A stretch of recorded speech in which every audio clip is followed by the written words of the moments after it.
এবং অন্যদিকে এবার নজর রাখবো হচ্ছে মাদারিহাট। রাজা চট্টোপাধ্যায় আমাদের প্রতিনিধি রয়েছেন। তবে এই মাদারিহাট কেন্দ্র, যেখানে কেন্দ্রীয় বাহিনী মোতায়েন রয়েছে 18 কোম্পানি, এবং সেখানে সকাল থেকেই ভোট গ্রহণ পর্ব চলছে। সরাসরি রাজা চট্টোপাধ্যায় রয়েছেন আমাদের সঙ্গে। রাজা, এই মুহূর্তের ছবিটা কি বলছে? নজরদারি কতটা লক্ষ্য করছো? মানুষের লাইন কতটা চোখে পড়ছে ভোট দেওয়ার জন্য? দেখো, তোমাকে প্রথমে ছবিটা দেখাবো। এখানে সেন্ট্রাল ফোর্স রয়েছে এবং ভোটারদের সংখ্যাটা কিন্তু একদমই কম। সনদদা যেটা বলছিল, উপনির্বাচনে কিন্তু সেইভাবে কিন্তু লোকের মধ্যে উৎসাহ দেখা যাচ্ছে না। অন্যান্য নির্বাচনে আমরা যেটা দেখি যে সকাল 6টা থেকেই কিন্তু মানুষ কিন্তু এই বুথগুলোতে লাইন দেয়, কিন্তু আজকে যে চিত্রটা আমরা দেখতে পাচ্ছি মাদারিহাট বিধানসভা কেন্দ্রে, সেখানে ভোটারের সংখ্যা কিন্তু অনেকটাই কম। কিছু কিছু আসছে, ভোট দিচ্ছেন। কিছুক্ষণ আগে আমরা দেখলাম, আমরা কথা বলবো রাহুল লোহারের সাথে, বিজেপির প্রার্থী। এই কিছুক্ষণ আগে তিনি ভোট দিয়েছেন।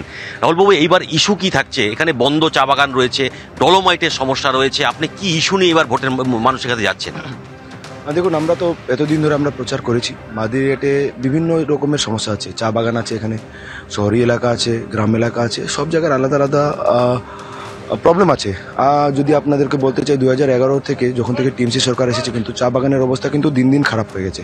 এখনও কিন্তু মাদারিহাটে 4টে চা বাগান বন্ধ রয়েছে। ঢেকলাপাড়া, রামজোড়া, লঙ্কাপাড়া আর দলমোড়, এই 4টে চা বাগান বন্ধ রয়েছে। এবং আগে চা বাগানগুলোতে অনেক রকম ফেসিলিটি পেত, এখন কিন্তু সবই বন্ধ আছে। রাজ্য সরকারের কোনো উদ্যোগ ছিল এই বন্ধ চা বাগান খোলার ইয়েতে? দেখুন, রাজ্য সরকার একটাই উদ্যোগ নিয়েছে, সেটা হচ্ছে, আপনাকে যদি বলতে চাই, রাজ্য সরকার যখনই ভোট আসে কয়েকটা চা বাগান খুলে দেয়, আবার ভোটের পরে আবার কিন্তু বন্ধ করে দেয়। কতটা আশাবাদী এবার আপনি? 100% আমরা এই সিটটা জিততে চলেছি, কারণ মানুষ ধর্ষণকারী আর এই দুর্নীতিবাজকে কোনোদিনও স্বীকার করে নেয়। আজকে থেকে নয়, 2014 থেকে কিন্তু কন্টিনিউ আমরা এই সিটটা ধরে রেখেছি।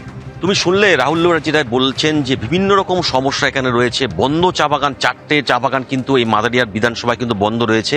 সেটাকে খোলার জন্য তিনি কিন্তু উদ্গ্রীব হয়েছেন এবং তিনি এই ইস্যুগুলোকে ধরে কিন্তু এবার ভোটের ময়দানে নেমেছেন। তিনি আশাবাদী নিয়ে এবার জয়ী হবেন। একেবারেই রাজা, তুমি আমাদের সঙ্গে থাকো। আমরা যেরকম জানি যে এই মাদারিহাট, মানে এই 6টি বিধানসভা কেন্দ্রের মধ্যে 5টিতেই তৃণমূল জিতেছিল, আর এই মাদারিহাট ছিল বিজেপির হাতে।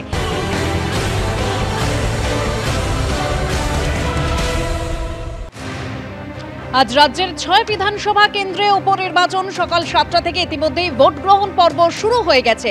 সিতাই, মাদারিহাট, নৈহাটি, তালডাংরা, মেদিনীপুর এবং হারোয়া বিধানসভা কেন্দ্রে উপনির্বাচন রয়েছে। সকাল থেকে ছবি আপনাদের সামনে তুলে ধরছি, অর্থাৎ 6 আসনের লড়াই। আলিপুরদুয়ার, কোচবিহার, বাঁকুড়া, পশ্চিম মেদিনীপুর, উত্তর 24 পরগনা, এই 5 জেলার 6টি বিধানসভা কেন্দ্রে উপনির্বাচন রয়েছে। এই 6 আসনের বিধায়ক গত লোকসভা নির্বাচনে জিতে সাংসদ হওয়ায় সেখানে উপনির্বাচন হচ্ছে। ইতিমধ্যেই মোতায়েন থাকছে 108 কোম্পানি কেন্দ্রীয় বাহিনী।